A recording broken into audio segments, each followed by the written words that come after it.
حضرت عمر کا مرتبہ اور مقام یہ ہے کہ نبی کریم علیہ السلام نے فرمایا کہ جبریل امین 950 سال میرے عمر کی شان بیان کرے تو عمر کی شان ختم نہیں ہوتی۔ 950 سال اگر حضرت جبریل بھی بیان کریں تو یہ مقام ہے سیدنا فاروق اعظم کا۔ نبی کریم صلی اللہ تعالی علیہ وسلم نے فرمایا کہ میں نے خواب دیکھا ہے، کچھ لوگوں کو میں نے قمیضیں پہنے ہوئے دیکھا، کچھ کی قمیضیں ناف تک تھیں، کچھ کی پیٹ تک تھیں اور کچھ کی گھٹنوں تک تھیں۔ عمر میں نے تمہیں بھی دیکھا ہے، تمہاری قمیض تو پیروں سے ٹکرا رہی تھی۔ تو حضرت عمر کہنے لگے حضور خواب کوئی دیکھتا ہے، تعبیر کوئی بتاتا ہے، پر یہاں کمال یہ ہے کہ خواب بھی آپ نے بتایا ہے، تعبیر بھی آپ ہی بتائیں گے۔ حضور پھر بتا دیں اس خواب کی تعبیر کیا ہے؟ تو حضور نے فرمایا تعبیر یہ ہے کہ کسی کا دین ناف تک، کسی کا گھٹنوں تک، کسی کا پیٹ تک، اور عمر تو سارا ہی دین میں لپٹا ہوا ہے، تو سارا ہی دیندار ہے، سارا ہی۔ حضرت عمر فاروق رضی اللہ تعالیٰ عنہ آئیڈیل ہیں، ایک ہیرو ہیں۔ حضرت عمر فاروق کی زندگی میں جو چیز آپ کو بہت زیادہ ملے گی نا، وہ یہ ہے کہ آپ نے جتنا کڑا احتساب محاسبہ باہر والوں کا کیا ہے نا، اس سے زیادہ بڑھ کے اپنا اور اپنے گھر والوں کا کیا ہے۔ تو حضرت عمر کے بیٹے گزر رہا تھا تو حضرت ابو موسیٰ اشعری کہتے ہیں میں نے صفائی کی تو 1 دینار نکلا، تو میں نے وہ 1 دینار نا حضرت عمر کے بیٹے کو دے دیا۔ میں نے کہا لو بیٹا اپنے چچا کی طرف سے تحفہ۔ تو گھر جا کے انہوں نے حضرت عمر کو بتایا کہ چچا نے پیسے دیے، چھوٹے بچے تھے۔ حضرت عمر نے حضرت ابو موسیٰ اشعری کو بلا لیا اور بلا کے فرمانے لگے میں تو تمہیں اپنا دوست جانتا تھا اور تو نے میری اولاد کو ہی دنیا دار بنانا شروع کر دیا، میرے بچوں کو ہی تم نے دنیا دار پیسوں پہ لگانا شروع کر دیا، میں تو تمہیں یار سمجھتا تھا۔ فرمایا تمہیں چاہیے تھا میرے بیٹے کو نصیحت کرتے کہ بیٹا پیسوں سے رب راضی نہیں ہوتا، اس کی رضا والے کام کیے جائیں تو رب راضی ہوتا ہے۔ اور فرمایا تمہیں کوئی اور گھر نہیں ملا تھا تباہ کرنے کے لیے، میرا ہی گھر ملا تھا، اٹھاؤ اپنا دینار اور خبردار آج کے بعد میرے بچوں کے ساتھ یہ والی نیکی نہ کر دیں۔ اور ہمارا کیا سٹیٹس ہے؟ دوستی ہے اس سے جو تحفے زیادہ دے، جو بچوں کو خراب کرنے میں مدد زیادہ کرے اس کے ساتھ ذرا۔ حضرت عمر نے گھر پہ اور سب سے بڑھ کر اپنی ذات پہ توجہ کی۔ حضرت ابو مالک رضی اللہ تعالیٰ عنہ کہتے ہیں میں عمر کے پیچھے پیچھے ایک باغ میں گیا، اکثر اس باغ میں جایا کرتے تھے، اور عمر جا کے نا تو درخت کے نیچے بیٹھ گئے اور فرمانے لگے او امیر المومنین اللہ سے ڈر جا، ورنہ جس رب نے حکومت دی ہے وہ عذاب بھی بڑھا دے، ڈر جا رب سے۔ کبھی ساری زندگی حضرت عمر نے اپنا کوئی تعارف نہیں کرایا، کبھی نہیں۔ ایک بندے نے آپ کے سامنے تعریف کر دی آپ کی تو فرمانے لگے تو خود بھی ہلاک ہوا اور مجھے بھی ہلاک کر دیا، کیا ضرورت پڑی ہے میری تعریفیں کرنے کی؟ اتنی دیر میری تعریف میں لگائی، اللہ کا ذکر کرتا رب تجھے ثواب دیتا، حضور پہ درود پڑھتا تو رب تیرے اوپر رحمتیں نازل کرتا۔ کس چکر میں آج جتنا اچھی کوئی خوشامد کرے اتنی اچھی وزارت ملتی ہے، جتنی اچھی اس کو جو ہے وہ چاپلوسی کرنی آیا درجہ بھی اسے اتنا ہی اچھا ملتا ہے۔ حضرت عمر فاروق رضی اللہ تعالیٰ عنہ آپ کے بیٹے کہتے ہیں، صاحب فتوح الشام نے لکھا ہے، آپ کے صاحبزادے کہتے ہیں میں نکلا تو میرے ابا جی نا اپنی پشت پر مشکیزہ رکھ کے کنویں سے پانی بھر کے آ رہے، میں دوڑ کے آگے گیا، میں نے کہا ابا جی مجھے دے دے۔ فرمانے لگے بیٹا تیرا کیا خیال ہے، کوئی اور نہیں تھا مشکیزہ بھر کے لانے کے لیے، تیرا کیا خیال ہے؟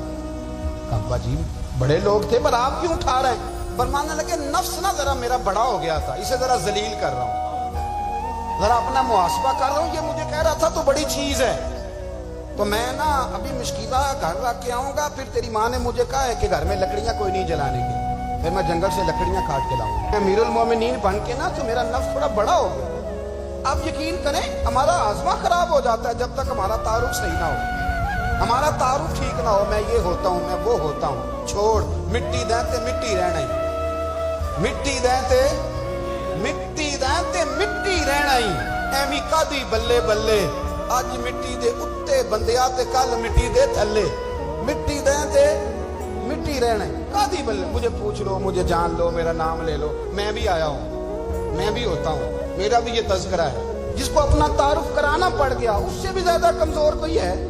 فوٹو میں دکھاتا پھرتا ہے فلانے کے ساتھ فوٹو فلانے، تو کمزور بندہ یہ کام کرتا۔ حضرت عمر فاروق اللہ اکبر، حضرت عمر جیسا بندہ 24 لاکھ مربع میل کا حکمران، اور شاہ روم کو خط لکھ کے کہتا ہے میں منت نہیں کرتا میں حکم دیتا ہوں. نہ تگڑا بندہ. جنگ قادسیہ کے لیے حضرت سعد بن ابی وقاص کو بھیجا. فتوح شام پڑھ کے دیکھیں. حضرت عمر بڑے پریشان ہیں, اتنے دن ہو گئے کوئی رپورٹ ہی نہیں آئی. اب تو موبائل ہے نا, ایک ایک منٹ کی رپورٹ لیں آپ, بلکہ آپ ایک ایک منٹ کی فوٹو لیں آپ, رپورٹ تو دور رہ گئی. حضرت عمر فاروق رضی اللہ تعالیٰ عنہ بڑے پریشان ہیں کہ قادسیہ میں حضرت سعد بن ابی وقاص کے ساتھ لوگ جہاد کرنے گئے, رپورٹ کوئی نہیں آ رہی. اتنے پریشان تھے کہ باہر نکل کے نا اس رستے پہ بیٹھ جاتے جو رستہ قادسیہ کی طرف سے آتا تھا. جو بھی آتا جاتا پوچھتے جنگ کے کیا حالات ہیں. ادھر جب اللہ نے فتح دے دی نا تو حضرت سعد بن ابی وقاص رضی اللہ تعالیٰ عنہ نے ایک قاصد کو خط دے کے بھیجا. کہنے لگے عمر کے پاس جاؤ, انہیں اطلاع دو کہ الحمدللہ اللہ نے اسلام کو فتح عطا کر دی. یہ حضرت عمر کو جا کے دینا. وہ بڑے پریشان ہوں گے. وہ جو اس زمانے میں اس طرح ہوتا تھا کہ کئی دور دور سے صحابہ جو دوسرے شہروں کے ملکوں کے رہنے والے ہوتے تھے وہ بھی آ کے شامل ہو جاتے تھے جہاد میں. کوئی ایک دفعہ مدینے آیا, کوئی 2 دفعہ آیا, پھر اپنے اپنے علاقوں میں. بہت سارے لوگوں نے زیادہ دفعہ حضرت عمر کو دیکھا بھی نہیں تھا. وہ جو قاصد خط لے کے آیا تھا نا, اس نے ایک آدھ دفعہ دیکھا تھا. حضرت عمر بوڑھے ہو گئے, وہ پہچانتا نہیں تھا. ادھر سے وہ خط لے کے آ گیا. حضرت عمر مدینے سے باہر نکل کے اس روڈ پہ بیٹھے تھے جو قادسیہ سے آتا تھا. جب وہ اس آدمی کو آتے دیکھا تو حضرت عمر اٹھ کے کھڑے ہو گئے, فرمانے لگے قادسیہ سے آ رہے ہو؟ وہ کیا کہتا ہے؟ پھٹے پرانے کپڑے, ٹوٹے ہوئے جوتے, سر پہ پرانی پگڑی. کہنے لگے غلام مدینے کے رہنے والے ہو؟ حضرت عمر کہنے لگے ہاں مدینے کا ہوں. کہا میں قادسیہ سے آیا ہوں, الحمدللہ اللہ نے اسلام کو فتح دے دی ہے, الحمدللہ کفر کی کمر ٹوٹ گئی ہے. اس نے یہ بات کر کے تو گھوڑے کو ایڑی لگائی, گھوڑا دوڑنے لگا مدینے کے. حضرت عمر بھی ساتھ ساتھ دوڑ رہے ہیں. فرمانے لگے اچھا بتاؤ خالد بن ولید کا کیا حال ہے؟ تھوڑا آگے جا کے فرمانے لگے اسامہ بن زید کیسے ہے؟ وہ کہتے ٹھیک ہے. پھر اس نے اور گھوڑا, عمر ساتھ ساتھ دوڑ رہے ہیں, ساتھ ساتھ. 24 لاکھ مربع میل کا حکمران, ایک جوتا پیر سے نکل گیا, عمر دوڑ رہے ہیں. آگے جا کے پوچھتے ہیں سعد بن ابی وقاص کا کیا حال ہے؟ کہ حضور وہ بھی ٹھیک ہے. کتنے لوگ میرے شہید ہو گئے مسلمانوں میں سے؟ کہنے لگا صحیح گنتی کا نہیں پتا, یہ لفظ ادا ہوتے ہوتے مدینے کی سرحد آ گئی. لوگوں نے عمر کو گھوڑے کے ساتھ دوڑتے دیکھا تو کہا امیر المومنین کیوں دوڑ رہے ہیں؟ وہ غلام چھلانگ لگا کے نیچے آیا, قدموں میں بیٹھ گیا. کہنے لگا حضور آپ نے بتایا ہی نہیں آپ امیر المومنین ہیں. آپ فرمانے لگے کیا بتاتا؟ میں تو اونٹ چلانے والے کا پتر ہوں, کیا بتاتا؟ وہ عمر ہوں جس نے اپنے گناہوں کا حساب دینا ہے, کیا بتاتا؟ جو سعد بن ابی وقاص کو جہاد پہ بھیج کے خود بزدلوں کی طرح گھر میں بیٹھا ہے, کیا بتاتا؟ کوئی حیثیت نہیں, کوئی طاقت. تو نے اچھا کیا, تو مجاہد تھا, مجھے ساتھ ساتھ دوڑایا, تو نے اچھا کیا. جتنے لوگ تھے چیخے مار کے رونے لگے. حضرت فاروق اعظم سے کہنے لگے عمر جب تک تیرے جلوے رہیں گے اللہ کامیابیاں ہی عطا فرمائے گا, جب تک تیرا رنگ رہے گا اللہ تعالیٰ نوازتا ہی رہے گا. کچھ نہیں کبھی اپنا آپ ظاہر ہی نہیں کیا. بہت بڑے تھے, بہت بڑے تھے حضرت عمر, بڑے تھے. حضرت ابو رافع غلام تھے, قرآن پاک بڑا سونا پڑھتے تھے. حضرت عمر جب بھی انہیں ملتے کہتے ابو رافع تو عمر سے اچھا ہے, قرآن بڑا شاندار پڑھتا ہے. تو وہ کہتے حضور اگر میں قرآن صحیح پڑھتا ہوں تو آپ کو قرآن کی تشریح زیادہ صحیح آتی ہے, آپ بھی تو مجھ سے افضل ہیں. تو آپ فرماتے نہیں پھر بھی تو مجھ سے افضل ہے. کیوں؟ اس لیے کہ تو اپنے آقا کی نوکری بھی ٹھیک کرتا ہے اور رب کی عبادت بھی ٹھیک کرتا ہے, اور مجھے خالی صرف عبادت کرنی ہوتی ہے وہ بھی ٹھیک نہیں کر پاتا. ساری زندگی اپنا محاسبہ, ساری زندگی اپنے گریبان میں دیکھا, ساری زندگی اپنے آپ کو پرکھا, اپنے آپ کو ٹٹولا. 62 سال عمر بیت گئی. حضرت حذیفہ بن یمان ایک صحابی تھے, میرے نبی کریم علیہ السلام نہ ان سے راز کی باتیں کرتے تھے.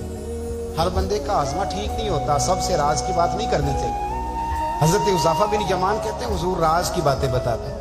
مدینہ منورہ میں جو منافقین تھے ان کی لسٹ بھی نبی پاک نے حضرت حذیفہ بن یمان کو دی تھی. جب کوئی مشکوک آدمی مر جاتا نا تو صحابہ کہتے ہیں ہم دیکھتے اگر حضرت حذیفہ نے جنازہ پڑھا تو ہم بھی جنازہ پڑھ لیتے. نبی پاک نے بھی کچھ جنازے نہیں پڑھے. ترمذی میں ہے, فرمایا عثمان سے جو بغض رکھے اس کا جنازہ نہیں پڑھیں گے. حضرت حذیفہ بن یمان اگر جنازہ پڑھتے تو لوگ پڑھتے, وہ نہ پڑھتے تو لوگ جنازہ نہ پڑھتے. حضرت حذیفہ بن یمان کہتے ہیں جناب عمر فاروق کی خلافت کے آخری ایام تھے, کچھ دنوں کے بعد وہ شہید ہو گئے.